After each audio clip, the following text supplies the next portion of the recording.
Just YouTube streaming. Okay. A warm greeting to all the members of the. Good evening, everyone.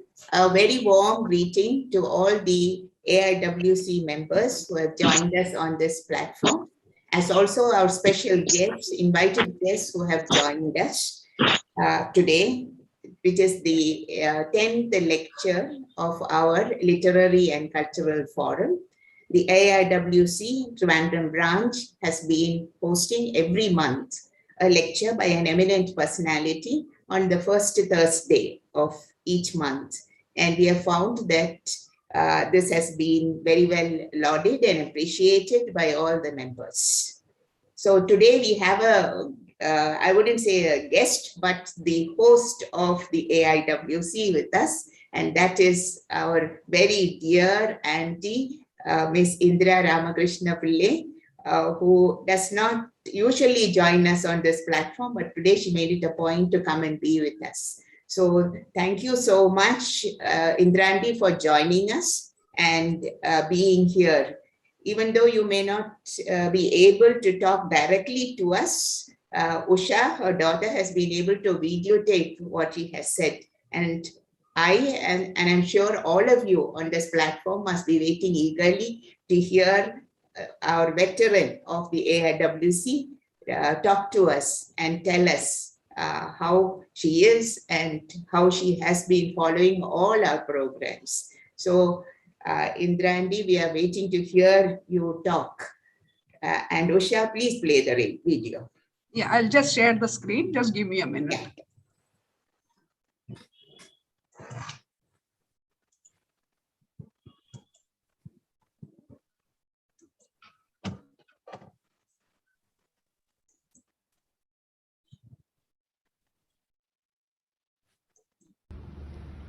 Namaskaram.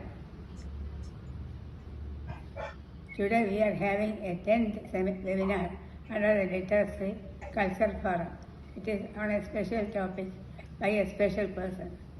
I want to especially welcome the speaker of the day, Professor Achyut Shankar, who is well known to me personally through his parents.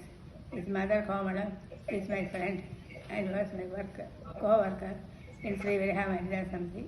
His father, Dr. Usha Nair, was the first Vice Chancellor of the University. Very accomplished academician. Achyut Shankar is well known for his disciplinary interests, ranging from computer science, computational biology, to local history, music, and literature. He has been associated with the AIWC since several years and has spoken in many of our events on topics related to environment and conservation. I am very happy to welcome Professor Achyut Shankar today. I must also record my appreciation for Dr. Jamila Begum for sustaining his interest without break. I wish her all the best.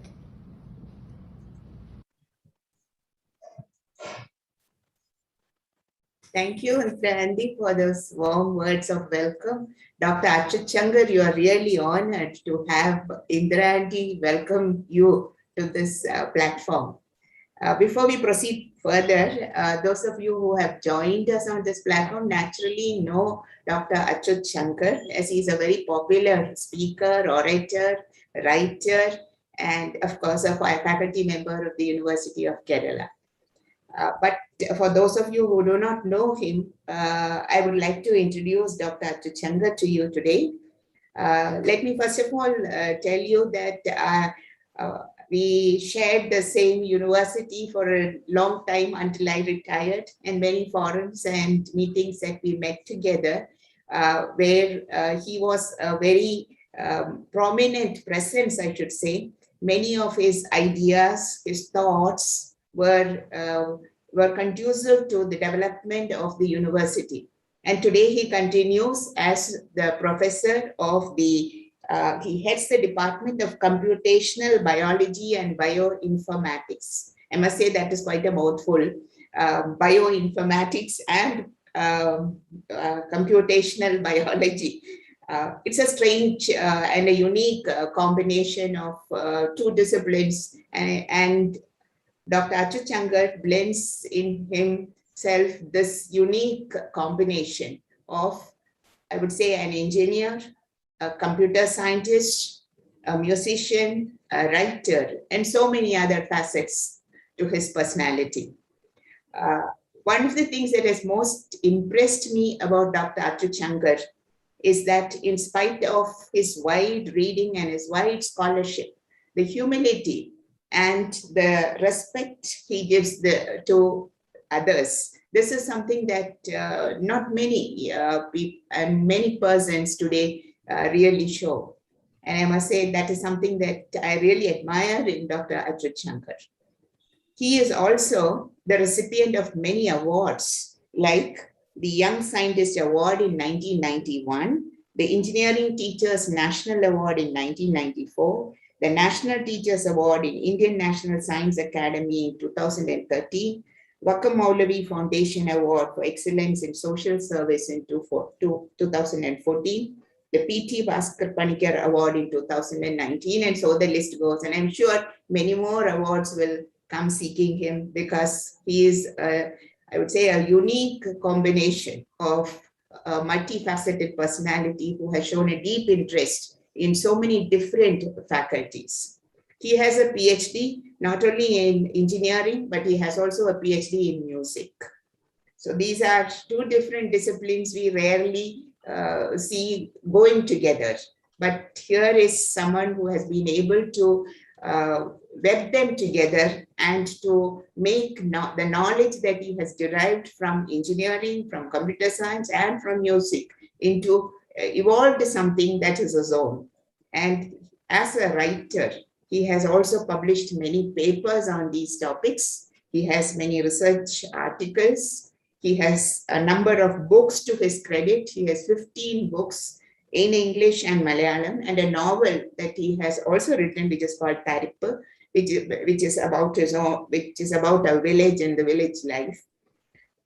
In spite of being one of the foremost IT specialists in the country today, I should say, he is someone who has shown that it is not just computers that make a life, but it is the presence of nature that is around us that really controls us and makes us what we are. He is a culture and heritage activist. He's a practitioner of green living and barefoot walking. So close to nature, be as close to nature as you can. And that is a rare combination you don't find in many, I would say, scientists, or even among many musicians, or even among many lovers of nature. So today we have someone who has excelled himself in different disciplines and has shown that he can be equally at home with all of them. And that is something that will, of course, I'm sure, go into what he is going in to tell us today. Today, the topic he has chosen is a confetti of music, language, and nature. So by the time we wind up the session, I'm sure we will all carry home with us a basket of confetti of music, language, words, and nature. So we are really happy and honored to have you, Dr. Achyut Chankar, on this platform. And thank you very much for agreeing to come and be our speaker today for the 10th lecture of our literary and cultural forum. So over to you, Dr. Achyut Chankar. I'm sure all of us are waiting to hear you talk. Achyut Chankar? So can you all hear me and see me? Yes. Yes. My humble namaskaram to each and every one of you. As Professor Jamila, my former senior colleague, said, I am really honored by the gesture of Srimati Indira Ramakrishna Pillai to say a few words on this occasion. I'm very, very happy to see all of you. Many of your faces are familiar. And Dr. Jamila, thank you especially for talking to me and arranging this particular talk and giving me the freedom to talk on a topic of my own choice. What I meant by saying confetti is that I have the freedom to talk without making any logical, continuity.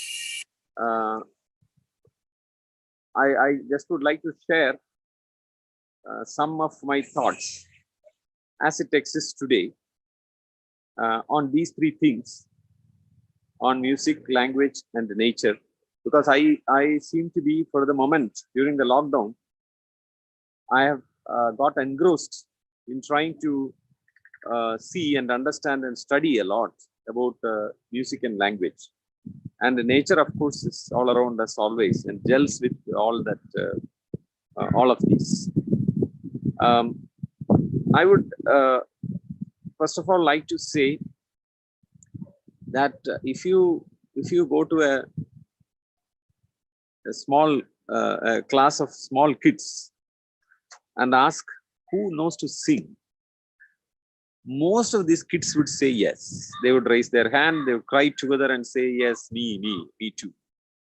But if you do ask the same thing in a 10th standard or in a college, most of the students don't. If at all somebody knows to sing, so-called within quotes knows to sing, that is announced by somebody else. Somebody says, oh sir, this guy knows to sing. What happened in between? And is it that afterwards you tend to develop a notion that some people can sing and some people cannot? This is something that has intrigued me. And I would like to say, as much as our health permits, everybody can sing. Everybody can enjoy music. Well, I know that I have just now made a very profound statement. I need to justify that. Music is a language. That is my justification. Music is a language. It has its alphabets. It has its grammar. And it is connected to nature. This is true for language. And this is true for music. And therefore, I believe that everybody can sing. So somebody might ask, my sound is not suited for singing. That is like saying my handwriting is not good to write a story. Very interestingly, at least in our music system, sound has only the role of handwriting in language. You could weave musical patterns in your sound, however unattractive as you might think it is. In fact, our musical system in India has very many great examples which can tell us that sound is not, or the so-called beauty of the sound is not music. The greatest example is the great singer called M.D. Ramanathan. Actually, a lot of jokes about M.D. Ramanathan singing. He sings in a very low pitch, and many people feel that if you do not know that this is a great artist and you give them the freedom to comment without any restrictions, they would say that they think it is a buffalo sound. That is what they would say. But even after he passed away sometime in 1970s, and even after about 50 years, almost 50 years, his fan club is only increasing. It is only increasing. You have only a very limited set of recordings of M.D. Ramanathan, but the fan club is still growing. This is a very good example of my argument that sound is actually like handwriting. What the language conveys is not actually related to the handwriting. Language ports in it very many other things that comes to us. Okay, I've been standing out. Actually, I would have wished to stand out and talk, but my computer's battery is a little bit down, so I will have to sit inside and talk. Kindly excuse me for that. Just give me a minute to switch over.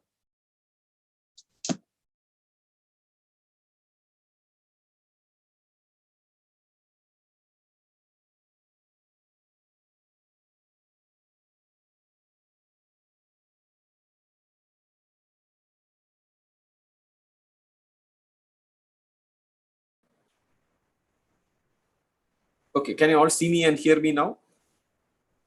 Yes, very well. Okay. So I would like to actually call upon all those who are listening to me to realize that just like language is considered to be an innate ability of human beings, that is what the great thinker Chomsky has proposed. There is an innate structure of language in you, and culture actually only affects its peripheral things. For example, we find that the Chinese language is very complex and complicated, I would say.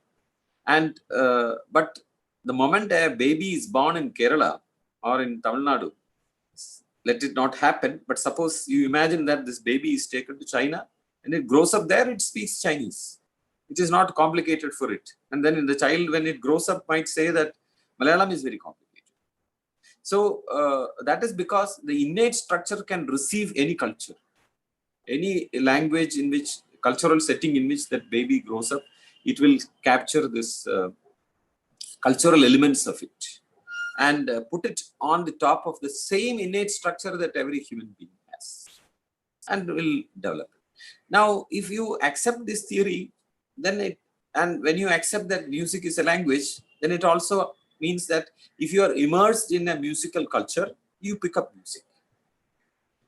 But our society has a way of classifying as to who can sing and who cannot sing. But with language, we don't do that. We imagine that every child born in a particular language culture can speak that language. That is a very good acceptance about that principle. But with the music, you say it is not so. You tend to judge whether somebody can sing or not. The moment you stop that, then you get the joy of music that you are entitled to. Every one of us as human beings are entitled. I would also like to tell you that, like language, there are various ways in which you enjoy or use language. For example, I am now using a language, I am speaking, and you are listening now. These are both uses of language. So similarly, with music, I think there is at least 5 ways in which we enjoy music and we make our life happy with music. One is to sing, and 2 is to listen to songs. These are very obvious things. But on second thought, I would say it is not so obvious. For example, this famous musician Yeshdas from Kerala, suppose we are playing his music in our mobile or in our computer. Well, I think you would all agree that most of us cannot beat him in the sweetness or the perfection of his rendering. But what do most of us do when we listen to Yeshdas singing? Here is this perfect Gandharva singing, and we are far away from it. But what we do is we hum along with him. We mostly hum along with him. Why? Because the joy of you singing cannot come if you just listen to Yeshdas. So however bad your singing is, bad within quote, however bad your singing is, only if you sing, you can actually derive that joy of singing. So you don't need to be overwhelmed by the fact that somebody is singing very well. Well, that does not give you the joy of singing. If you want to get the joy of singing, you have to sing. I do not know whether this point is well taken. I have felt that this is a point which we need to celebrate and accept, which will transform our musical life. Because music is a language. Just 1 minute.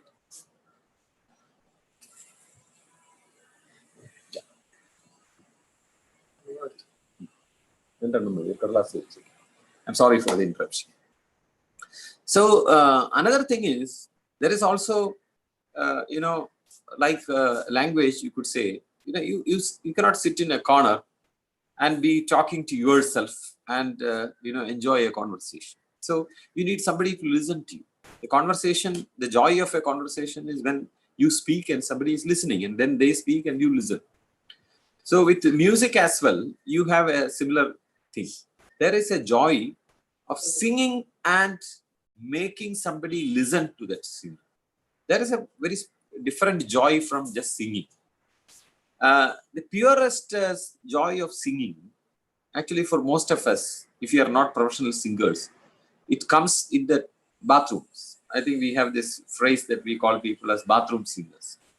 Well, to me, a bathroom is a very philosophical place because that is where you are alone, you're naked, and you have no shame, and you are like the Bahubali or some of these great science who understood that there is nothing to hide in this body, but that we are able to achieve that status. We are able to achieve only when we are in the bathroom, and there you sing without shame because you are a pure.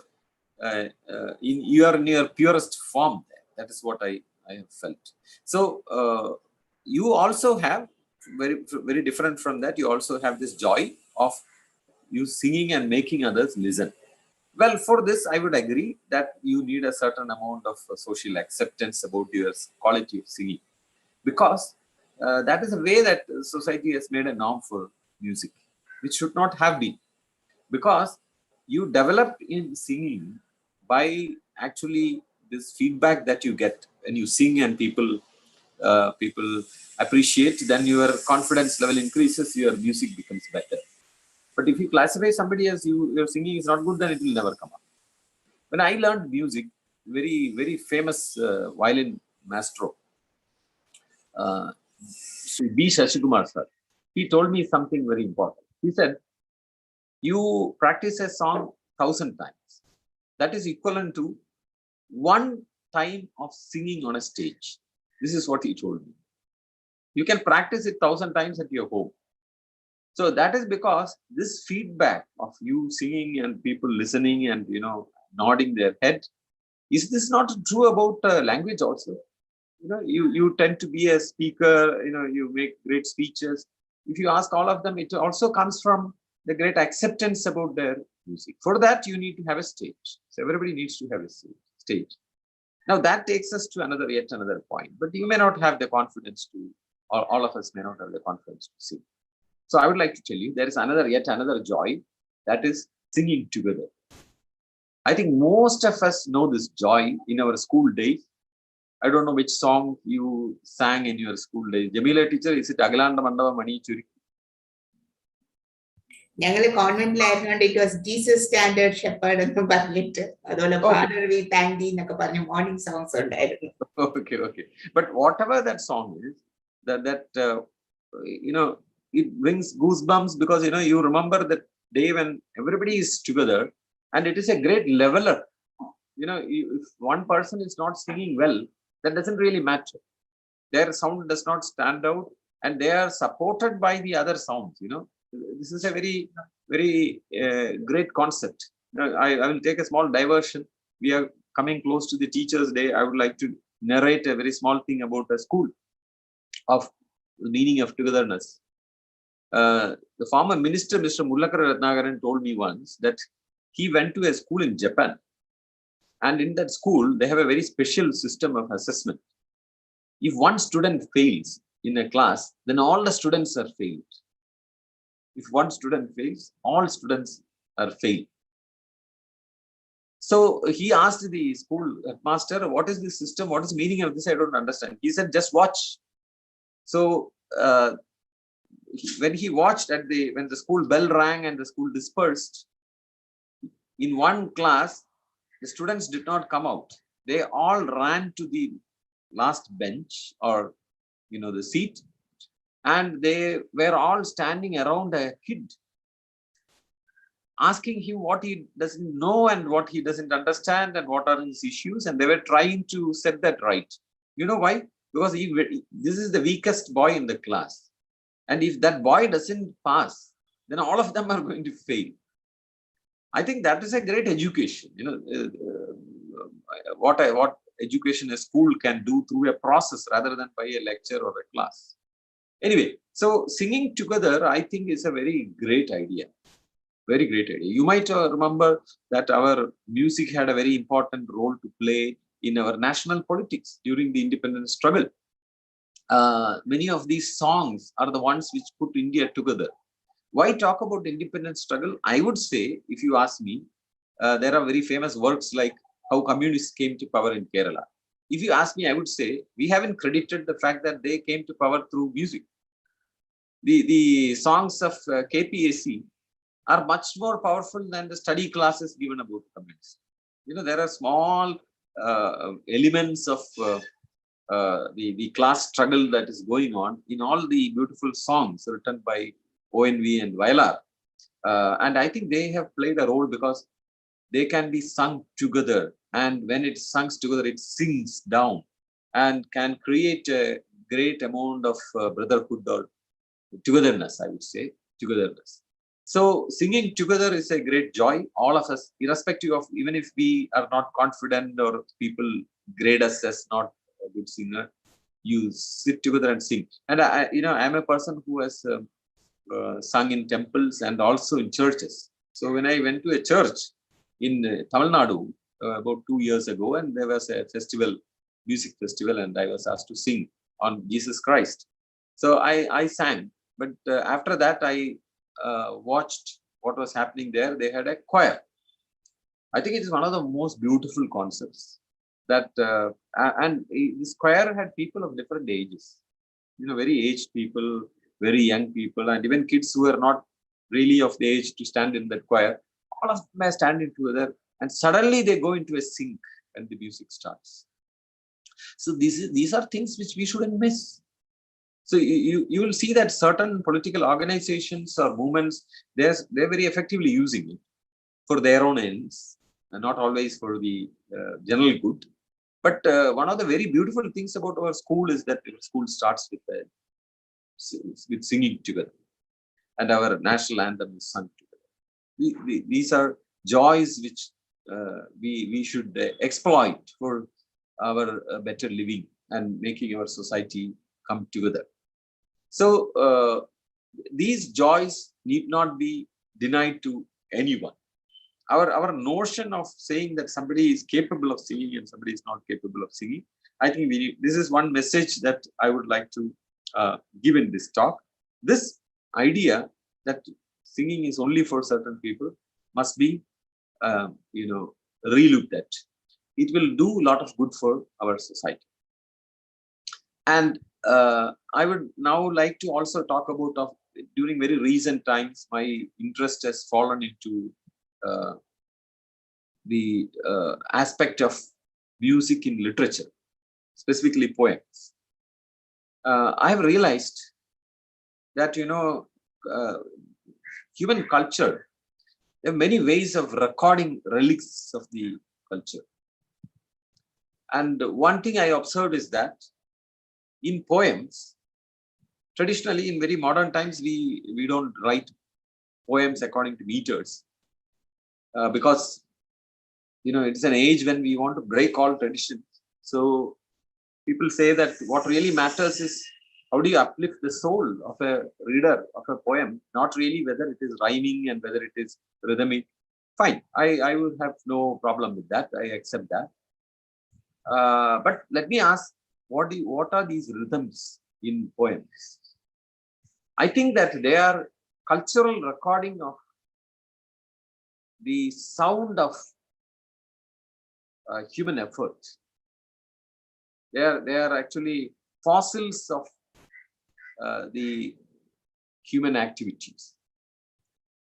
For example, some of these actually represent, these rhythms of these poems actually represent the rhythm of how a boat goes in a river. This has similarities, whether it is in England or whether it is in Kerala. Both places there are boats. In England, somebody might sing, "Row, row, row your boat gently down the stream. Merrily, merrily, merrily, merrily, life is but a dream." I am sure you can work out how the boat is being rowed so that this music has emerged. In what speed and in what style. And in Kerala, we say Tititara, Titittai, Tittai Tagadai. That is another way of rowing the boat, the sound of rowing the boat. And see what has happened. To record that, there was no CD or your pen drive or anything of that sort. So what is done is, these are fused into poems. And poems are written according to these rhythms, and these rhythms remain. And these rhythms, when the kid is put to sleep, you sing this, and then what is happening is, it is getting a connect to the history of humanity. It some of its very basic actions. That is what is happening. So I would say, well, if somebody wants to write a poem without rhythm, without meter, that's perfectly fine. There is space for everyone. We don't have a issue of saying who is right and who is wrong. You can be right, we can also be right. There's enough space for it. So, but I would like to highlight that what is the meaning of it. It is not a tradition, sacred tradition to write in meter. But if you write in meter, you wake up the kind of your connect to history of humanity. There is a very great element like that. And I've also noticed that literature and music have a very poems and music have a very strange connection between them.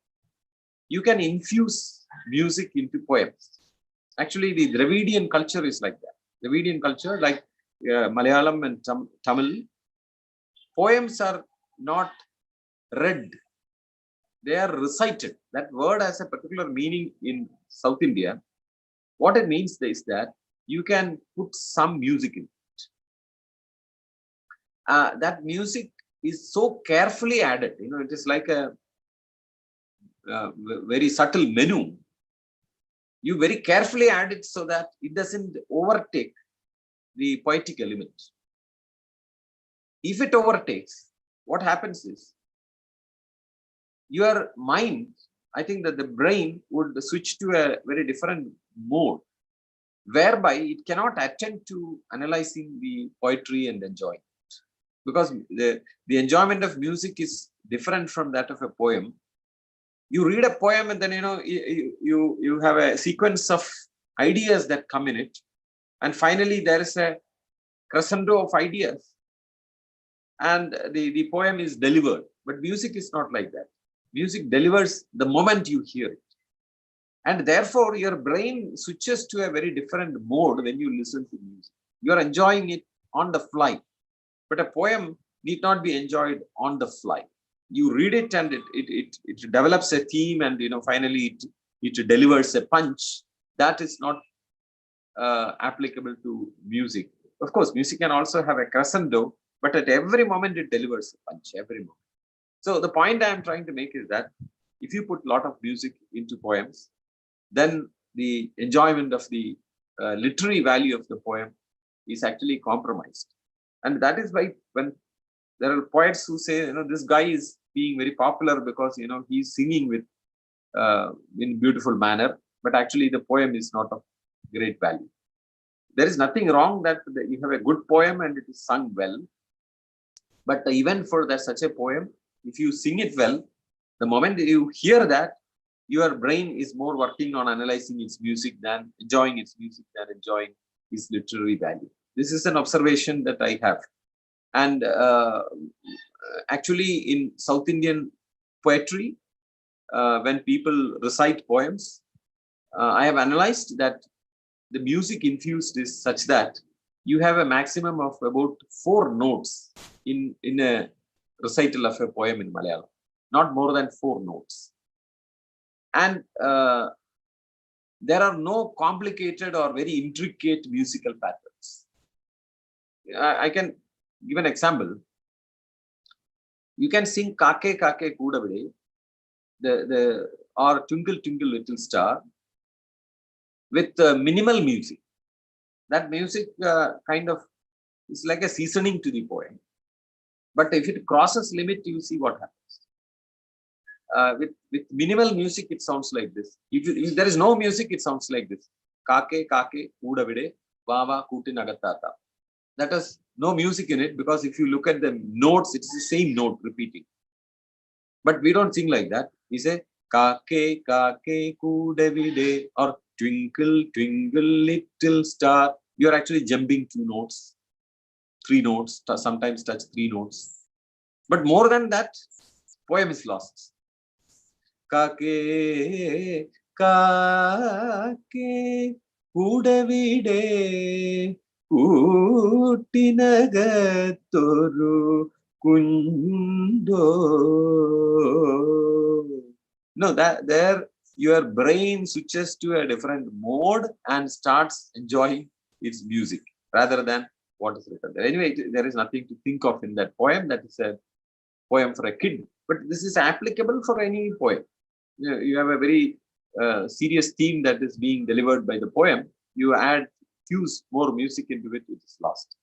So there is actually a right mix of music and poetry, which can make the literary value not be kind of overshadowed by music. And this has been rightly been identified in Dravidian poetry, but in Sanskrit, the tradition is not to have any music. You can only be reading. In both of these, you have recorded the rhythm of, as I said, of many human activities. And I would call it the linguistic rhythm. The rhythm is actually recorded in that sound of the letters itself. By classifying the letters into heavy, and in English you say stressed and non-stressed, but in our tradition, Indian tradition, we say Guru and Laku. You know, the heavy and the long and the short. Long and the short. Guru is long and Laku is short. And you make combinations of them. But you know, even though all these have folk traditions, we are capable of creating artificial patterns after the over and above the folk tradition. So in a folk song, the rhythm that you would see could be simple and directly related to nature, whereas the rhythm that you see in Carnatic music is artificial, but very exquisite, complicated, and beautiful. Far more than what you see in a folk song. So we must understand there is a mix of artificial creation and what comes from society and nature. Both music and language, or if you take elements of music, it derives from nature. I think we all know that rhythm, we are born with a rhythm, that of our heartbeat, and we hear when the wind comes and when the river, the waves of the sea lash on the shore, and there are rhythms. Those rhythms we have recorded, as I said. And with sounds also, the rhythm is on a temporal scale, the other one is on a frequency scale. Sounds of birds, chirping birds, sound of the sea, all of these are translated into notes. I'm very interested in studying equivalence of what we find in our culture in other cultures. For example, you have a famous song in Malayalam, in a film called His Highness Abdullah, and it talks about different notes of music, and there is a metaphor for each of these notes. One, it says it is a bird, and the other it says it's a buffalo, and another it says it is a sound of a sea, so on. Actually, the famous English movie Sound of Music, it has a song which is exactly the same. Exactly the same. It talks about the Western notes, that is all. Do, re, mi, fa. Do, a deer, a female deer. Actually, it is saying that do is a female deer, re, a golden drop of sun, and me, a name I call myself. What I found was that this English song has got very, I would say, very raw kind of metaphors, whereas you have much more poetic metaphors in this Malayalam song. But both are doing the same thing. They're taking the notes and personifying them, or kind of creating a picture about them.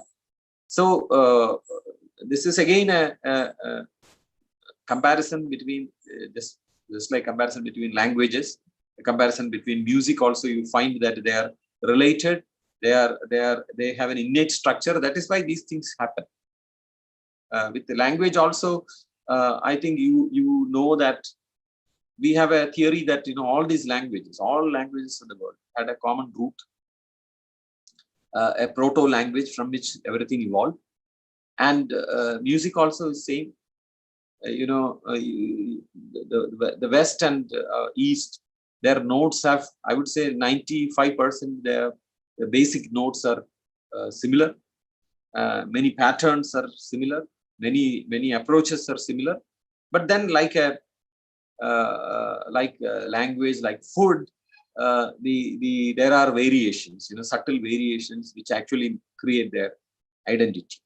In the Western note system, they have straight notes, pure straight notes. Of course, they oscillate notes when required, like systems called vibrato. But typically, if we sing like them, we would sing the 7 notes like this. We can sing it in many ragas, but in one raga it would sound like this. Sa ti ga ma pa da ni sa sa ni da pa ma ga di sa. This is the Western style singing of Indian notes, but we never sing like this, because this is like a kid being given a sketch pen and making a sketch in which all the objects are of different colors and they don't crisscross. But the way we sing, these notes would melt and flow into the other notes. Sari ga ma pa da ni sa ni da ba ma ga re sa. It's like the notes are drunk, or the notes are dancing, or they are doing some gymnastics. They are about to fall into the other note, but they don't. Actually, they are actually doing that gymnastics to show their own personality. And 100 years ago, when cultures looked at each other with enmity, the Westerners thought that Indians never knew to sing pure notes. But now, as we know, all cultures understand each other better, and they appreciate what great system that we have. We also appreciate what great system they have. I have said some thoughts on music and language. I can come back, share more thoughts when you raise your comments. I would like to say a few things about nature and then open the floor for discussions. I believe that we often forget we are a part of nature, human beings. And when we are a part of nature, we must understand whatever we do is natural. I do not know whether you accept this. Whatever we do is natural. For example, you make a plastic cover and put things inside that. You call it artificial, but at a very deep level, if you look at it, it's actually natural. You are a part of nature. What you do is natural. Even today, I'm amazed to see that animals have started using plastic, because you see crows collecting material for building their nest, and very often actually they are picking out these plastic threads and all that to make their nest. That is also natural. So when we are what do we mean by being natural is that we have a give and take with nature. You cannot live without a give and take with nature. That is what natural means. Sometimes we come to wrong conclusions about nature by thinking that we are damaging nature or we are affecting nature. See, that is impossible. It is impossible that you can live without damaging it. For example, somebody says, I won't eat beef, because killing a cow is not something good.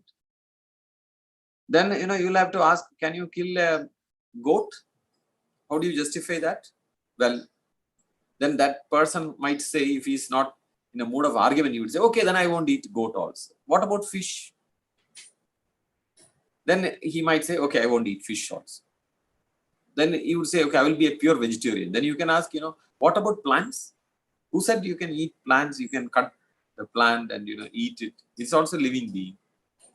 So he says, okay, then I won't eat that also. Then what is left? And he would say, okay, I will go to Kashi, Benares, and I will only drink water of Yamuna or Ganga. But there's a problem. You take a handful of water from this river, it is full of microbes. And how do you eat them? It's a living being. How do you eat them? So he says, okay, then I won't drink water also. But then there's a problem. Even if you don't drink water, your vocal cavity has a lot of microbes. If you gulp, then these things would go into your intestine. So you have a real problem. You cannot eat, you cannot live actually, if you are not going to affect nature. So this is something that has confused me a lot. That you cannot live without affecting nature. That affecting can be called damaging. To some people it is called damaging, but actually you are part of it, and what you are doing is very natural. Even damaging is very natural. Some people create this picture that human beings are affecting nature in very bad ways. So climate change is happening, and in another couple of centuries you might have life will be very difficult in this planet. But I would like to point out to you, those who study science know that climate change has happened. If you look at the history of Earth, climate change has happened millions of years ago. And there were no human beings on the surface of Earth. How did it happen? There were no human beings. There were no factories. There was no plastic. There was no pesticide. But climate change happened. There were only dinosaurs. Very interesting point. Climate change happened and Earth had to reboot. Now, the idea is that, Earth is a living being. It has its life cycle. It has to die. And we are the people who have to contribute to its death, unfortunately. We might be more active in it, but this has to happen. It is inevitable. It has happened before, it will happen again. So these notions about nature, they are confusing to me, at the same time very, very interesting to me. I connect all this to my childhood days. I went to the Padmanabha Swami temple in Trivandrum. When I was a small kid, my grandfather took me there. And I saw the imposing statues of the 5 Pandavas erected there for the festival. And I'm sure anybody from Trivandrum would know what imposing view that is. For a small kid, it was much more. And I was, first of all, very surprised to see that the first person is not Yudhishthira, but it is Bhima. The row in which they stand is first Bhima, then Arjuna, then Nakula, then Sahadeva. And I didn't find Yudhishthira. So my grandfather said, no, look, don't look on the left, look on the right. He sits on the right side. He's the righteous person. And he sits there. All these guys are standing, this guy sits there. So I asked my grandfather, why is this guy sitting?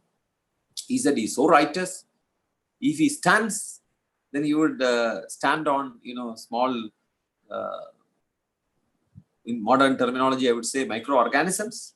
And he doesn't want them to be damaged, so he sits. But today, I think it is a joke. Because, if you sit on that seat, you have microorganisms. And your area of contact is far more if you sit compared to standing. So it is a wrong notion to think that you can be gentle on nature. Don't disturb it. You are nature. You yourself are nature. But having said that, I would say life is full of contradictions. If you read, you understand, it's all a contradicting picture. I feel that your intellect is also a part of nature. And when your intellect says it is not good to do this, then that is also natural. And therefore, you have a responsibility towards nature. Dr. Jamila mentioned about, when she introduced me, she mentioned about barefoot walking. I feel our young generation, what we need to do is to make them walk with barefoot. You know, we have a relationship with earth. Imagine in our house, in our families, would we not touch our near and dear ones? The husband and wife, the father and the mother and the child. Can we really be a family without us touching each other? Either casually or as a gesture of our affection. You know, you bring up a kid, how many times do you touch that? You know, it's always we are constantly expressing our love through touch. If you don't touch each other, two people living in a family don't touch each other, you can actually opine, to me, there is something wrong with their relationship. That is what has happened with earth. You don't touch earth. Look at the small kids who go to school. Living in a flat. They are not touching earth, they are in a flat. They come down to play in the small area in the flat. That area is full of tiles, you know, what interlocked tiles. There is no earth directly. And the school bus comes and the child wears shoes and hops into the bus and doesn't touch the earth. When they get down at the school, also you have tiled ground and you run into the classroom, which is full of tiles again. Where does the child touch earth? You know, the river gets polluted because you don't touch it. If we were taking bath in the river, we would not have thrown waste into it ourselves. If everybody had the habit of taking bath in rivers. Now, I'm not talking about rivers today. I'm just talking of earth.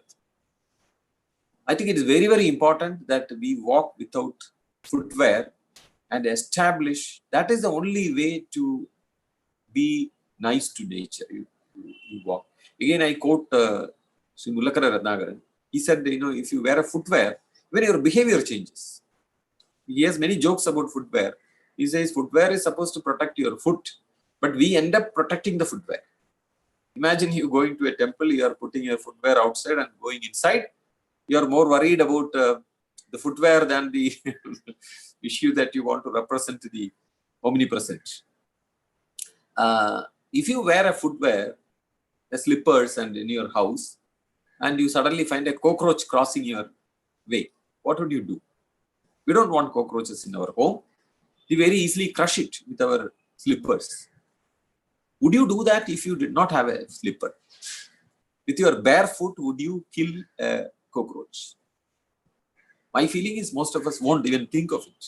You won't be able to do that. So, the moment you have a footwear, your psychology changes. You can be a killer. So that is what happened with earth. We don't touch it. We don't touch it and we have no feelings towards it. That is why it is very, very important to walk. It's also, I think it's also good for health, but those who are diabetic must take care. You know, your feet gets different sensations when you walk. That actually, earth will talk to you in so many ways.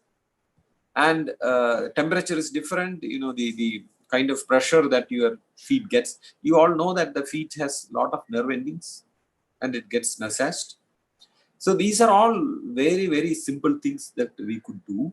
I think in our houses, if we are having interlocked tiles, I don't want to be an extremist. I don't ask you to throw all that away. But make a small area there in which you put sand, very nice sand. And please walk on that. That will keep you connected to earth, make you happy, and take care of, in some way, take care of some aspect of your health. Now, I'm not suggesting that you walk, then you live forever. No.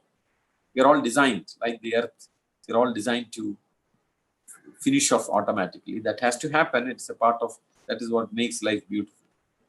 I will just stop here and take your questions. As I don't claim there is any logical flow in what I said. I just shared just like that. But I would like to tell you, I read a book recently. This book was about Islam.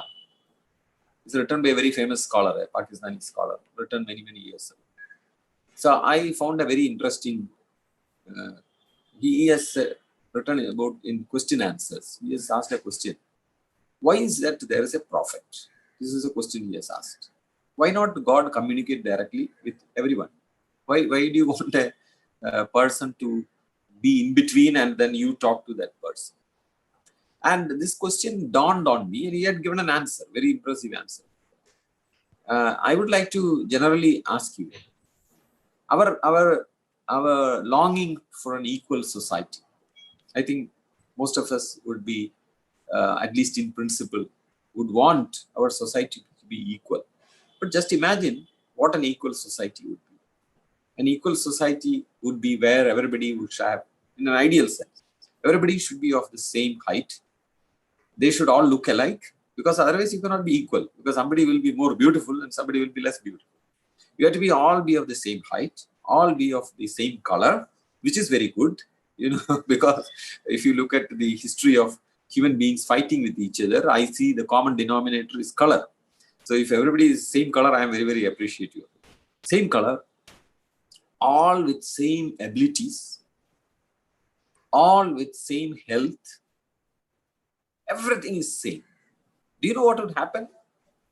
There won't be any Yeshudas anymore. Nobody would want to listen to Yeshudas because everybody can sing like him. Nobody would want to, and there cannot be any cricket team selection because everybody plays exactly in the same way. Why do you want a team selection? Everybody can play. Nobody wants to help each other because everybody is equally strong. And there is nobody called intelligent and not intelligent because everybody has equal intelligence.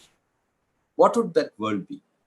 I would say that will be a world of human animals, not of society. So I end my lecture with this very dangerous statement that there must be some small amount of inequality if the world has to be of any interest to us.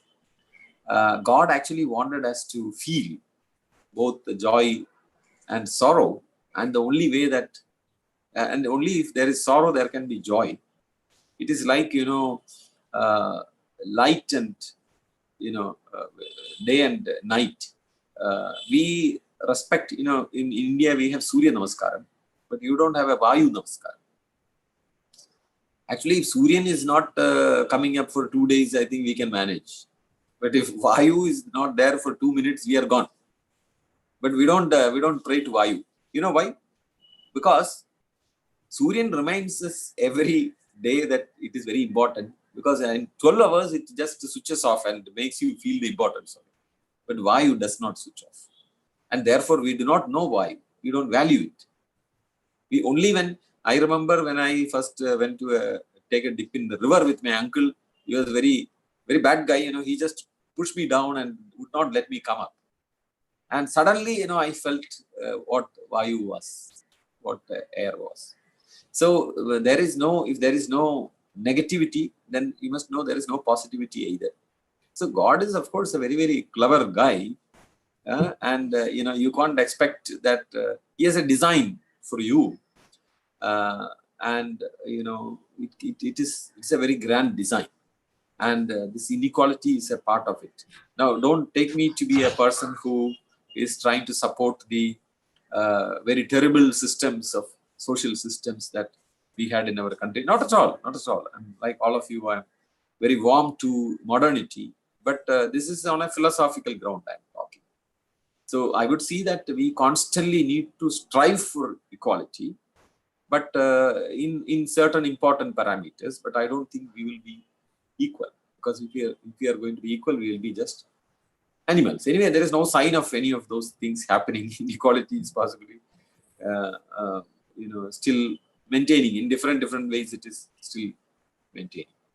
I apologize for just talking in an unconnected way, but I hope there are some take-home messages. At least that you had a smile on your face when I said something. You enjoyed some aspect of what I said. I'm very happy to tell you I enjoyed speaking to you. And I'm happy as I end this lecture. I believe being successful means being happy. You cannot be rich, you cannot be famous, and be not happy, and then you are not successful. So I wish that all of you are happy every day, and when you are not happy, you overcome that and again be happy. That is what I have to wish each and every one of you. Because if you are not, if you are unhappy once in a while, then you can be happy, as I already argued out. Okay, I will be happy to answer your queries and. Thank you, Dr. Achutchandar, for that very, very interesting talk. You kept us all glued to our systems for the past 1 hour. I must say it was a very down-to-earth talk, both literally and figuratively. It brought us back to the earth and our close relationship with the earth.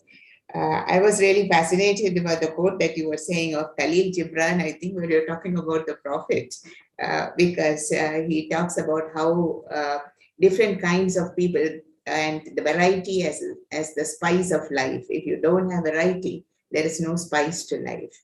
And just starting off the discussion, I would like to think about how music and words and nature relate to one another, especially as a part of nature, the raindrops. When it rains, you have so many poems on the rain.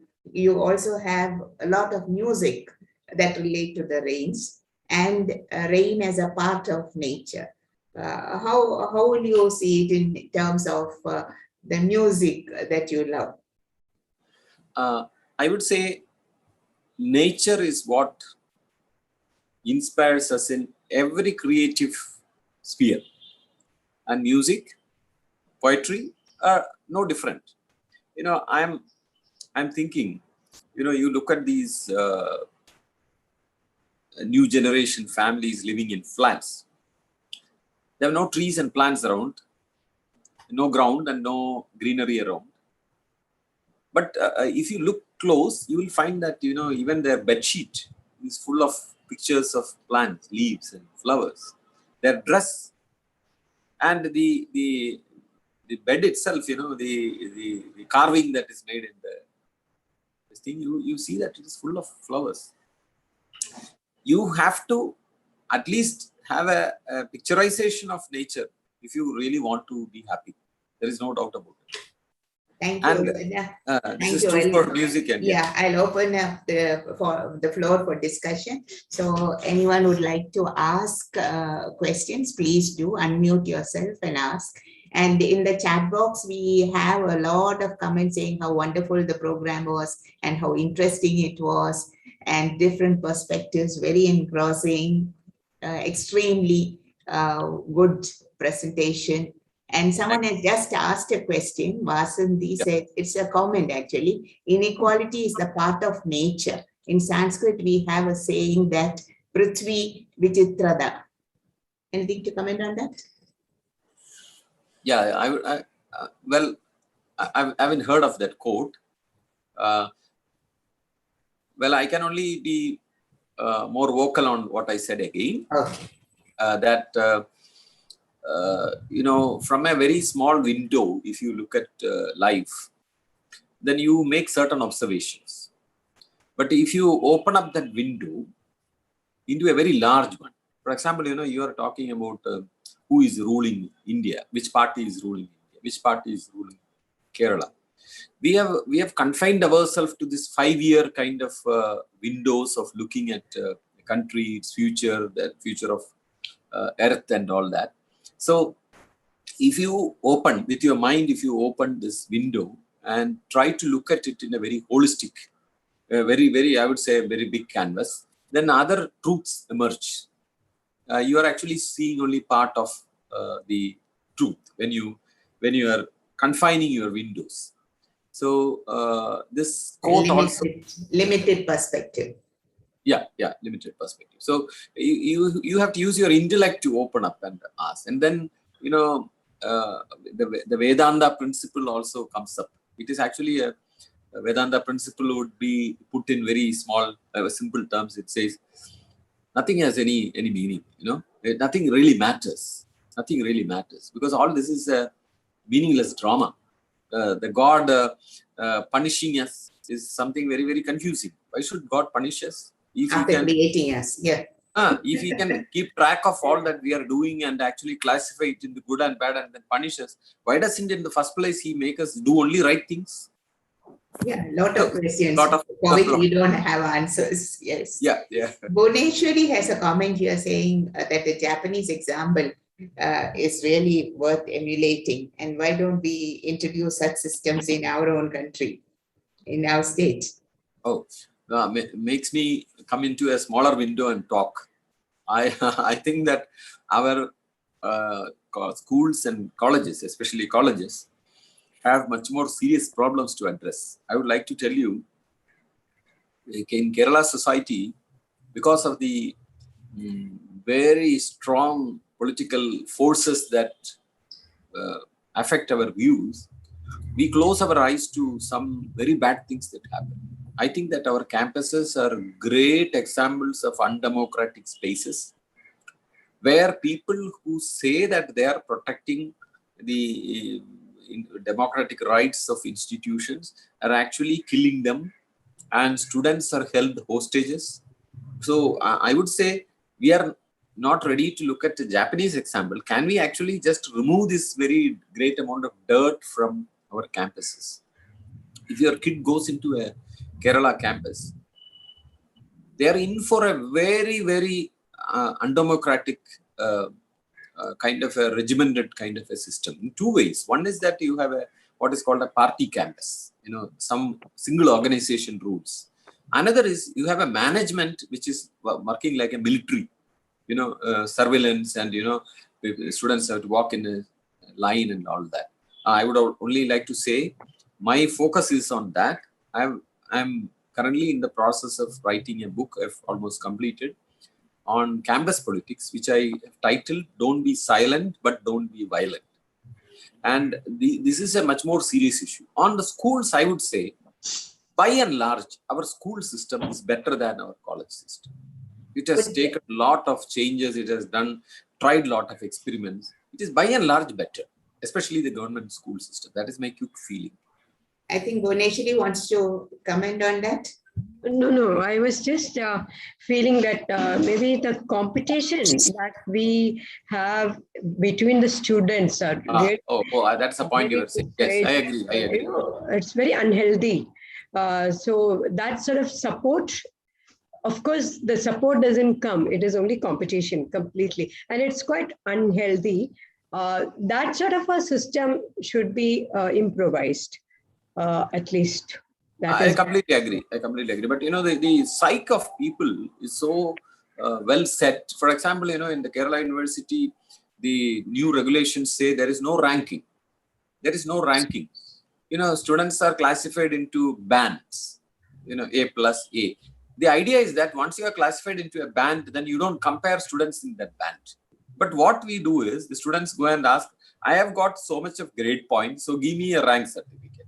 So they said, no, that is not possible. Regulation says no rank. So, okay, so you call it by some other name. So the university gives them a position certificate. They are in position 1. So competition is something that the students want, the parents want, the university permits. So with the school also, they have actually managed better than in the university. You people don't compare each other with the grade points. They only say in this grade. But with university, they still manage to have a grading system, but they talk about the grade point and bring it back into a comparison. They take it back to the mark system again. Yeah. Anyone? Yeah. Jamila, can I talk? Kamini, yes. Can you hear me? Yeah. Yes. That was a very down-to-earth presentation, sir, and really very interesting.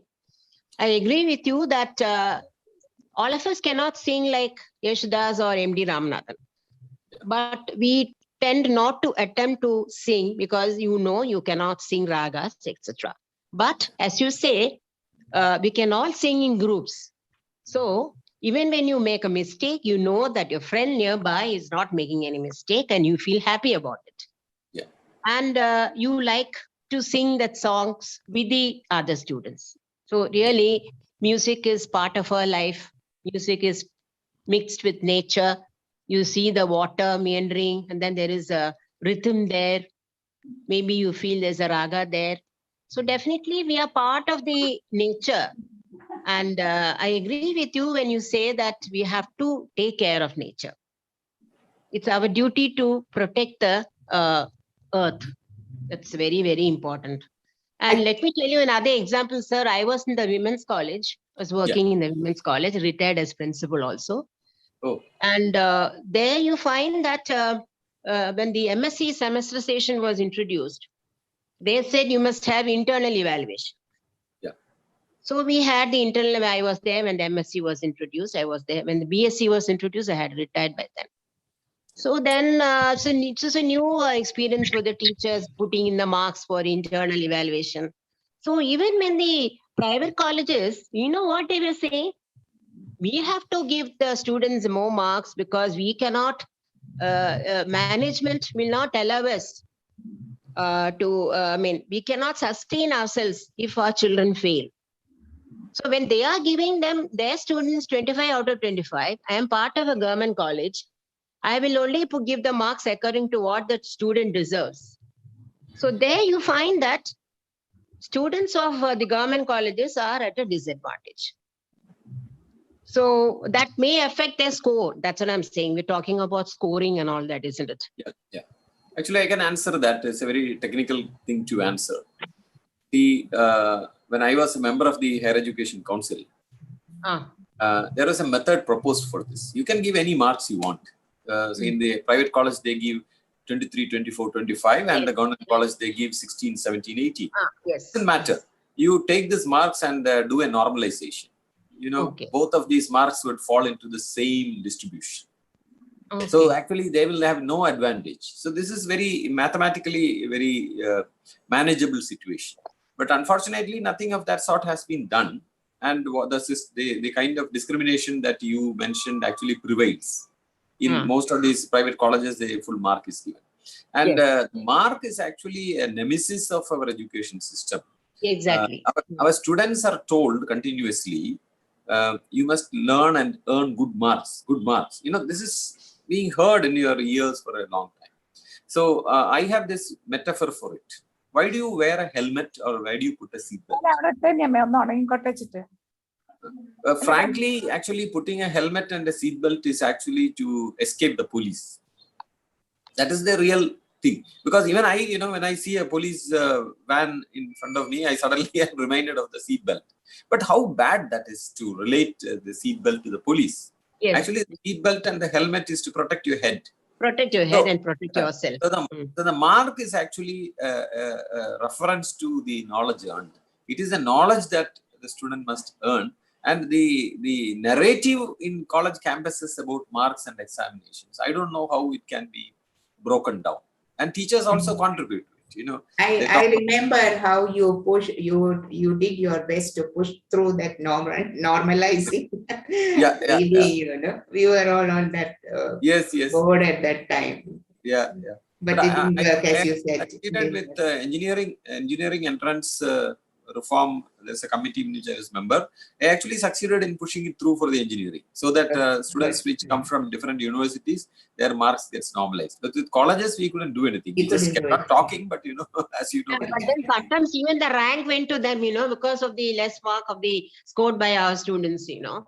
Yeah, but I would say I'm not too worried about that because I think there should be no rank. I think there will come a time when marks will not matter. Yeah. When I was there was rank. Right, okay. After my retirement, maybe, I don't know about now. Yeah. I'm not sure. Thank you. Anyone else would like to ask? I would like to point out. Yeah, please, Joe. I would like to point out one thing. It cannot be said in a generalized manner that all management colleges are like that. I actually worked in a private college, but there was no kind of restriction on the part of the management about the marks that you are given for internal assessment to the students. And we gave them in a very just manner. There is no complaint about it. So it cannot be said that. But I had the experience with another management. I had an experience with another management college. Okay. Maybe there are colleges. Yeah. Which act in that They are manner. not all colleges. Not all colleges. But the point is well taken. I think the generalization may not be possible. Generalization, sir. Yeah. Correct. Yeah, I would like to say something. Yes, Usha. Please do. First of all, thank you for this very illuminating talk. I'm sure all of us are going to be influenced when we listen to music or read poetry by your words. You have given a new direction for us to enjoy music and to read poetry and to see the relation between how poetry is made into a song and how that attention is deflected from the quality of the poem to the music. So it was very interesting and it opened up so many new ways of thinking. Thank you so much for that. And one question I would like to ask is about languages. You were talking about languages, but now what we see is that languages have absolutely no importance in the academic life now. Children are not encouraged to learn languages. And most of the people, I do a lot of freelance editing, and the papers that come to me, some are from academicians, professors, and then some PhD theses, all types of papers. And the English is absolutely terrible. They don't have any language skills, and they don't enjoy languages. And when I see very small children, they are put through this, and they also grow up without appreciating the language. And in fact, none of the children know deeply any language. When I was in school, I learned Malayalam, then English, Hindi, and every language. We went to a certain level of learning the literature, appreciating the literature. But now I see that it is totally absent. So I feel bad for the children because they are missing out on the culture. For example, children in Kerala, many of the children don't know Malayalam. They are not learning Malayalam. So they know nothing about the Malayalam literature or about history of Kerala or about the culture. So what is it that we can do to change the situation? Because it is not a desirable situation at all. I cannot agree more to what you said. You have made a profound point. But what I would like to say is that our notion that our children are molded by the education system should not be there. I think the most important university in which our children are studying is the home university. The mother is the vice chancellor of the university. In olden times, the father used to be the finance officer, but now the mother and the father together are finance officers. And there is so much of things that could happen at home. And then, of course, there is now the new guru also, the omnipresent guru, Google guru is also teaching. So what I would say is that we must be aware that we have a curriculum which we are free to mold, the curriculum at the home. And in that, for example, the school textbooks, if you see, now poems are taught. Many of these poems are political poems, I would say. Now, I have nothing against it, but what I'm saying is, there are also things of beauty, not really looking at social problems, but there are things of beauty. And what is the need of children studying poems, children studying novels, children studying acts and plays? Because it wakes up humanity in them. Their subtle feelings and concern for others or the society, and those things are woken up.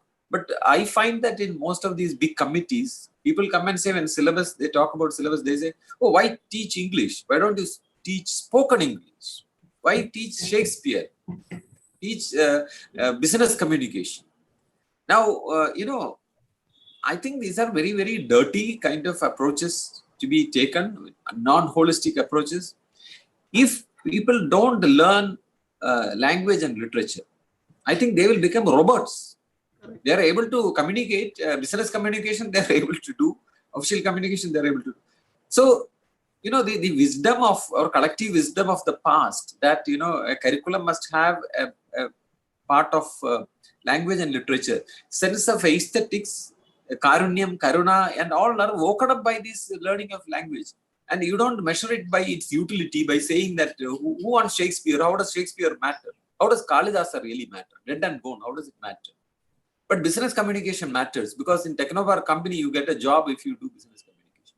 So the danger of measuring everything with utility is that these children who have been taught with things which are of great utility will first point fingers at the parents after some age, saying that you have no utility. You are just eating resources and not contributing. So I will put you in an old age home. That is what would happen. But whereas a child who has learned literature, has read a lot of novels, has read a lot of poems, is the best bet that that child will not fall into such a rut. And I also feel, these students who come with a lot of psychological problems and pressures and tensions and all that, what is solution a teacher can give? I'm not a psychologist to give them any medicine or anything. But I tell, when a student comes with a sense of failure or dejection, I tell them, I give them a book. I give them the Anajividam. And I say, go and read. Come back and tell me you have a better life or not. Can you give a business communication book and ask him to read and come out of this? So I am a great critic of this thing that you said, removing study of language, and, looking at Vrittam is also, meter is not taught because, it is not required for a political poem. That is the argument. So it is removed. So what is happening is you are disconnecting the child from the culture. And culture which is owned by all of us, both the Savarna and the Avarna is owning that culture. Actually, there's a disconnection with history also, because this disconnection that happens with language happens with the history and culture of the past. So he's sort of totally uprooted, and he has no rooting anyway. He has only this business communication in his pocket, I should say, and gets money.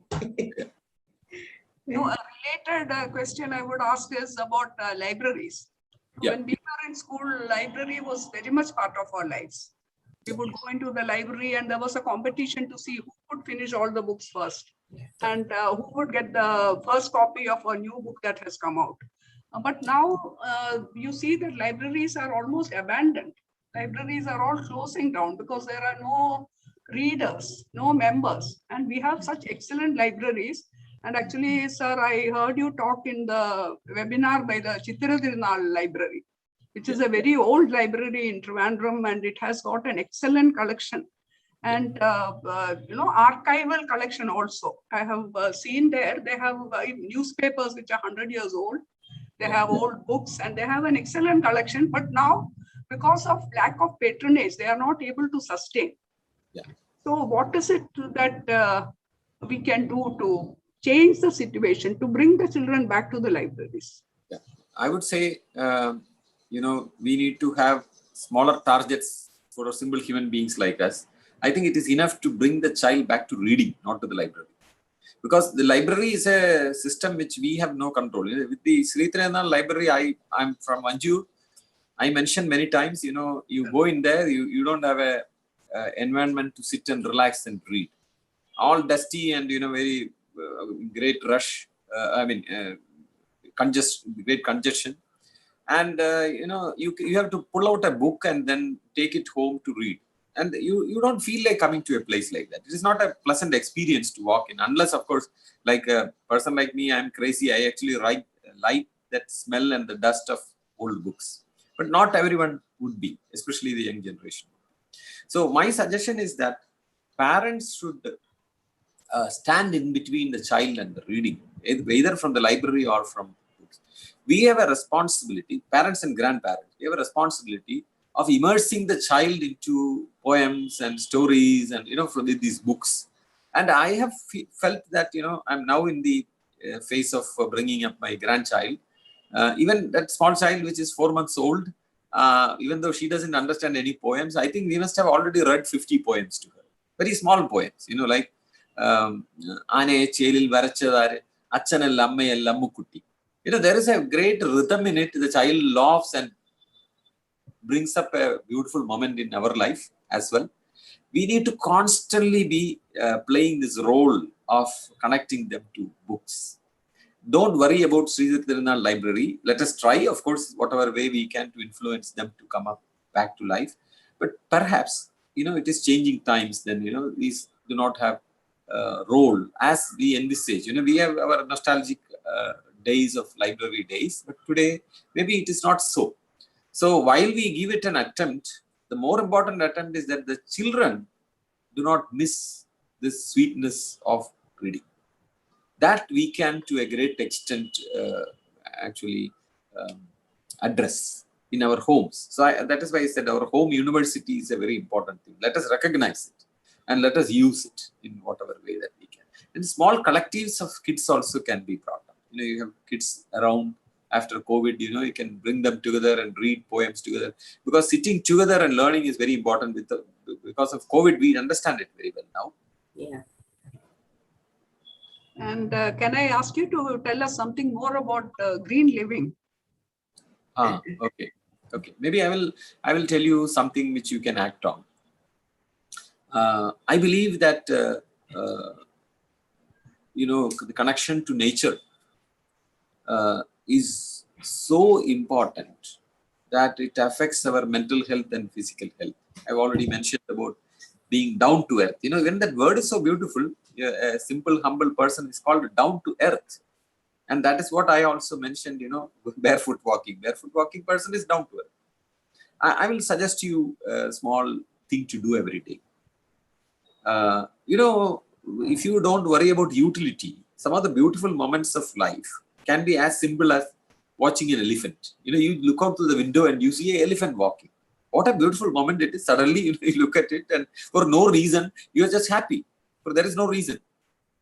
Well, elephant is, if you want, you can see an elephant on the internet, on the TV, but you see an elephant, suddenly your mind, for a moment, becomes, you become a child and you enjoy. I think it is very important that you start realizing that these are very, very enjoyable things which God has given free. And for me, one of the most important moments of my day happens when I just go out. We have a very small compound in my house, but my wife fills it all with many plantain trees. So I touch that leaf. For me, there is nothing more fulfilling for that day than just touching it. I think we need to do that. And do you remember, we do these things without being conscious about it. You recall days in which you were in village side, and when you walk, what do? You just touch the plants. You pull a leaf, you touch a flower, and you just walk like that. Now, what is the science of all this? See, suppose I ask you to sit in a position like this for 6 hours. Can you? Or if I give you a briefcase and I ask you to hold it with your right hand and stand up and hold it with your right hand, what would you do? Naturally, after some time, if you have the freedom, you will change it to the left hand because your hand aches. Now, what I have to tell you is that the brain is like that. If you keep doing certain things always, then it tires out. And like your body, the brain is supposed to be designed for variety of exercise, not of the same kind. And nature actually fits that very well. You look here, you see leaves. You look there, you see the sky. You look there, you see a bird. And it wakes up different parts of the brain. Now, this principle can be effectively utilized by directly or indirectly. Directly means, you watch nature. Please understand that is a very fulfilling moment of our life. Just watch. See, look at the leaves, look at the birds, listen to the sound. But there is another thing that you can do before you go to sleep every day. Well, I would request also you to have a panikurka plant on your every table, because I have found that it is so easy to. Let me see if I can show you.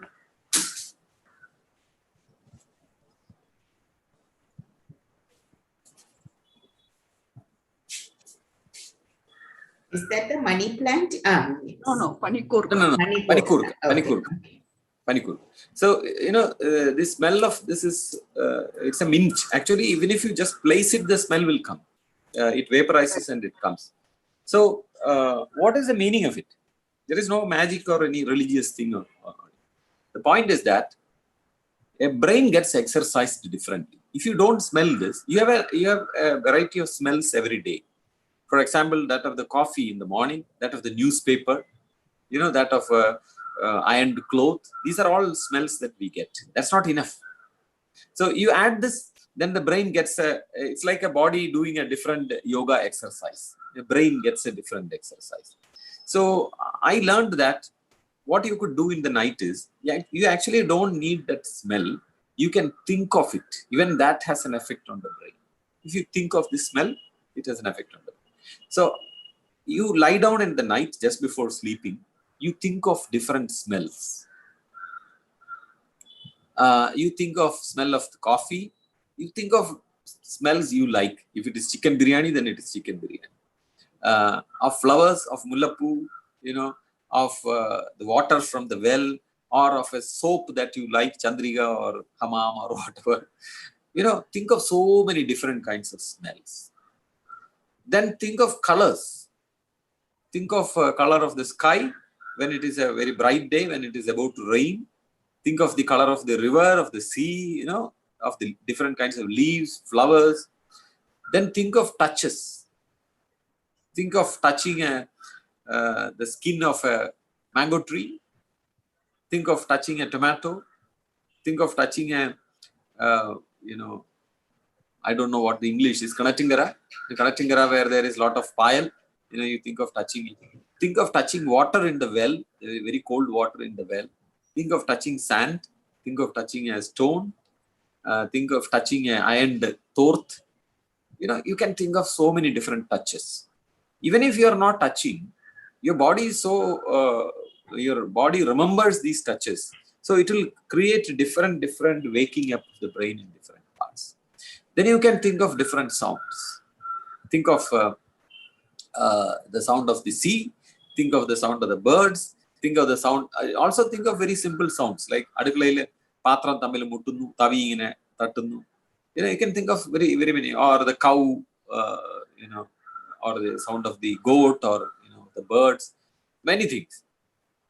So what you are doing is, before sleeping, you are actually doing a mental yoga. Rather than physical yoga, you are doing a mental yoga. Gives you good sleep, gives your brain a very fresh feeling, because it has been woken up in different parts. So this is what I would suggest for green living. And if possible, try to get enough opportunity to get this experience directly.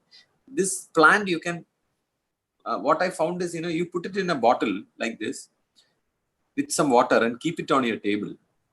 It will just remain there. I never knew that it is an indoor plant, because we normally plant it outside. എല്ലാ മുറിയിലും വെക്കണം. ഇടയ്ക്കിടയ്ക്ക് ഇതിന്റെ മണം എടുത്ത് നമ്മൾ feel ചെയ്യണം. വേറെ ചെടി നമ്മൾ, I think most of you might be doing it. നമ്മൾ അല്പം ഗാർഡനിങ് ചെയ്യുന്നു. The point is that you enjoy it, you recognize it as the most important joy of life. Very simple joy of life. ഒരു ചെടി വളർന്നു വരുന്നു, അതിൽ പൂ വരുന്നു, കാ വരുന്നു എന്നുള്ളത്.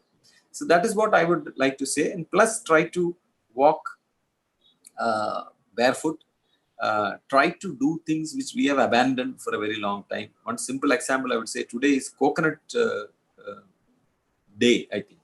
Coconut tree day. When coconut is English on the teacher. And tell us about that cottage that you had outside your department, which was made of all these parts of the coconut tree. Yeah, I remember coming there. Yeah. When now we have, നമ്മള് പിന്നെ തെങ്ങിന്റെ തടി വെച്ച് ഉണ്ടാക്കിയ ഒരു കളരിയുണ്ട്. താഴോട്ട് കുഴിച്ച്, നേരത്തെ ഉണ്ടായിരുന്ന ടീച്ചർ വന്നപ്പോൾ ഉണ്ടായിരുന്നതിനേക്കാൾ ഒരു പുതിയ കളരി, മണ്ണ് കുഴിച്ചിട്ട് അതിനകത്തോട്ട് ഇറങ്ങിയിരിക്കാവുന്ന മുഴുവൻ മണ്ണുകൊണ്ട് തന്നെ ഉണ്ടാക്കിയ ക്ലാസ് റൂം.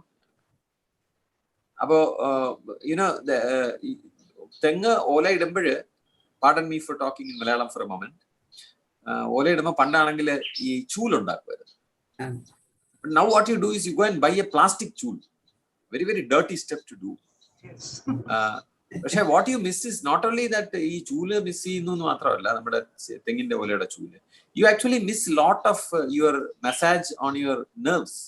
നമ്മൾ ആ ഈർക്കിൽ എടുത്തിട്ട് അതിങ്ങനെ കീറി, ഇല ഇങ്ങനെ കീറി ഇടുന്നു. ഇലക്കൊരു മണമുണ്ട് അല്ലേ, തെങ്ങിന്റെ ഓലയ്ക്കൊരു മണമുണ്ട്. ഈ മണത്തിന്റെ എക്സ്പീരിയൻസ് എല്ലാം പോകുന്നു. നമ്മൾ കടയിൽ ചെല്ലുന്നു, ഒരു ഇത് വാങ്ങിക്കുന്നു, ഇവിടെ കൊണ്ടുവരും പ്ലാസ്റ്റിക് ചൂല്. പ്ലാസ്റ്റിക് ചൂല് is what you are doing is, നമ്മുടെ നാട്ടിന്റെ ഏറ്റവും എക്കോണമിയുടെ ഒരു ബാക്ക്ഗ്രൗണ്ട് ആയിരുന്നു തെങ്ങിനെ ഇല്ലാതാക്കുകയാണ് നമ്മൾ ചെയ്യുന്നത്. ഈ ചൂല് വാങ്ങിക്കുന്നത്, പ്ലാസ്റ്റിക് ചൂല് വാങ്ങിക്കുന്നത്. Today in Trivandrum city, if you want a coconut tree removed, you have to pay 6,000 to 7,000 rupees to somebody. Earlier, somebody would come and buy this from you and they will give you money. But now കേരവർഷം തിങ്ങുന്ന നാടെന്നാണ് പറയുന്നത്. But coconut tree അത് നമ്മളാണ് ചെയ്തത്. ഒരു സാധനവും ഉപയോഗിക്കാതെ, അതിന്റെ കാര്യങ്ങൾ ഉപയോഗിക്കാതെ. I remember you made benches and desks out of that coconut trunk. I'm very happy you remember this. Thatched title, all made of coconut, parts of the coconut tree. And you served me, I think, some juice or something in a coconut shell. we can actually നമ്മുടെ വീട്ടിൽ തന്നെ നമ്മൾ ഈ വട്ട ഇല എന്ന് പറഞ്ഞാൽ ഒരു മരം കൊണ്ട് കമ്പ് കൊണ്ട് നട്ടാൽ പൊടിക്കുക. Try to serve one dish in that leaf every day. ആ ഇല പോയി പറിക്കുന്നു, നമ്മൾ ആ ഇലയിൽ തുടുന്നു, പാത്രം കഴുകുന്ന ഒരെണ്ണം കുറയുന്നു, അങ്ങനെ പല പല കാര്യങ്ങളാണ്. And then no waste. നമ്മൾ ഇലയപ്പം വാങ്ങിക്കുന്നു, ബർഗർ വാങ്ങിക്കുന്നു. ബർഗർ വാങ്ങിക്കുമ്പോൾ അതിനകത്തുള്ള മറ്റ് നമുക്ക് ആരോഗ്യത്തിന് കൊള്ളാത്ത സാധനങ്ങൾക്കൊക്കെ പുറമെ ഒരു പ്ലാസ്റ്റിക് പൊതിയും കൂടെ കിട്ടുന്നു. ബട്ട് ദ സെയിം തിങ്, ഇലയപ്പം വാങ്ങിച്ചു തിന്നാൽ ആ ഇല തുറക്കുമ്പോൾ തന്നെ എനിക്ക് തോന്നിയിട്ടുണ്ട്, most of us remember our mother, because they are the ones who used to pack the lunch for us in this leaves. അത് നമുക്ക് സന്തോഷത്തിന്റെ ഒരു മൊമെന്റ് ആണ്. You are reminded of them. Today my colleague Dr. Umman walked into my room and he suddenly stopped. ഞങ്ങൾ ഈ Covid ആയതുകൊണ്ട് മുറിക്കകത്ത് ഈ കുന്തിരിക്കം പോയി. അപ്പൊ ഒരു മൺചട്ടിക്കകത്ത് ഒരു തൊണ്ടൊക്കെ വെച്ചിട്ട് അതിൽ കുന്തിരിക്കം ഇട്ട് രാവിലെ കുറച്ച് പോയിച്ച് മുറിക്കകത്ത് ഫില്ല് ചെയ്യും. So he stopped there and told me, suddenly I am reminded of my father, because he would do നെരിപ്പോട് എന്ന് പറഞ്ഞ് കത്തിച്ചു വെച്ചിട്ട് വൈകുന്നേരം അതിൻ്റെ അടുത്ത് നിന്നിരിക്കും, കാല് ചൂട് പിടിക്കാനായിട്ട് ഇരിക്കുന്നത്. See, I would say I am so happy that it happened. അദ്ദേഹത്തിന് ഒരു മൊമെന്റ് ഓഫ് ഒരു beautiful moment gifted by just looking at that. അതാണ് ഇലയുടെ ഒരു പ്രശ്നം. ഇലയിൽ തൊടുമ്പോഴും നമുക്ക് ഉണ്ടാകുന്ന ഒരു ഫീലിംഗ് എന്ന് പറഞ്ഞാൽ ഇതിനെ ഒന്നും നമ്മൾ വാല്യൂ ചെയ്യുന്നില്ല. കാരണം ബിസിനസ് കമ്മ്യൂണിക്കേഷനും പിന്നെ ടെക്നിക്കൽ കമ്മ്യൂണിക്കേഷനും ഒക്കെ പഠിക്കുന്നവർക്ക് ഇതിലൊന്നും വാല്യൂ ഇല്ല. But these are the most valuable, beautiful, fulfilling moments of life, fulfilling things of life. The moment we recognize that, we are suddenly feel we are rich, we are happy, and our every day is beautiful. അങ്ങനെ കാണണമെന്നാണ് എനിക്ക് തോന്നുന്നത്. I hope I have answered you in some ways.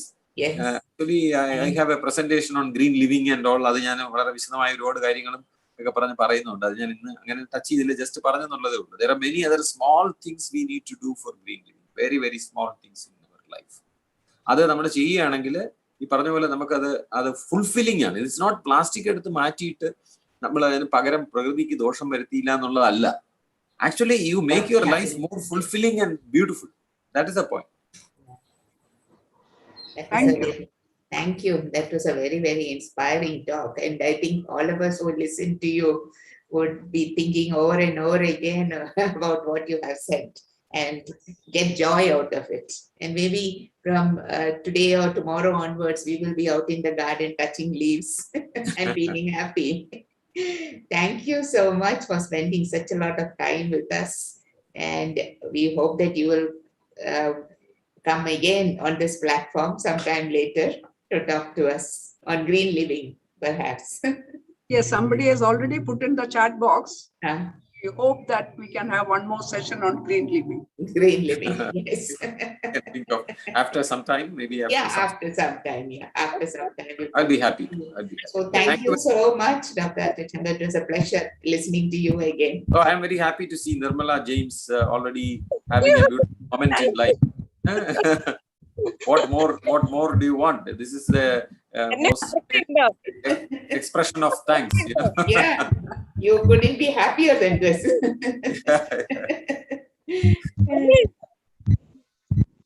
Very good. So thank you. Let me also thank you for giving me this opportunity. I enjoyed talking to you, and I hope you have some take home points to act on and make your life happier. Thank you so much. Usha, now shall we wind up? I think now we can wind up. I thank Dr. Achyut Shankar and all our members of AIWC and well-wishers of AIWC. A lot more non-members have joined today, I can see. And I thank all of you for joining and making this a very interesting webinar. We'll continue to have this series. Already we have completed 10 months. And I must really congratulate Dr. Jamila Begum for keeping it up. It has been her effort throughout, and she is the one who has really sustained it. Thank you, Jamila, for doing this for AIWC. And to all others, Nirmala James has started joining our webinars very recently. So I welcome her. Please become part of AIWC. We'd be happy to welcome you to AIWC. And to all others who are here. And those who are not members, I would request them, please become members of the nearest branch of AIWC. We have branches all over India. Actually, people have joined us from many different states today. I thank all of them, and I thank all our friends, and look forward to having more such enjoyable webinars. And I thank Bhuvaneshwari for helping me host this webinar. She's from our Calicut branch. So thank you. And thank you, Dr. Achyut Shankar, again, once more. We hope to see you again and again on our platform. Thank you. Thank you. Let us close the session now. Thank you very much. So, Usha, we leave.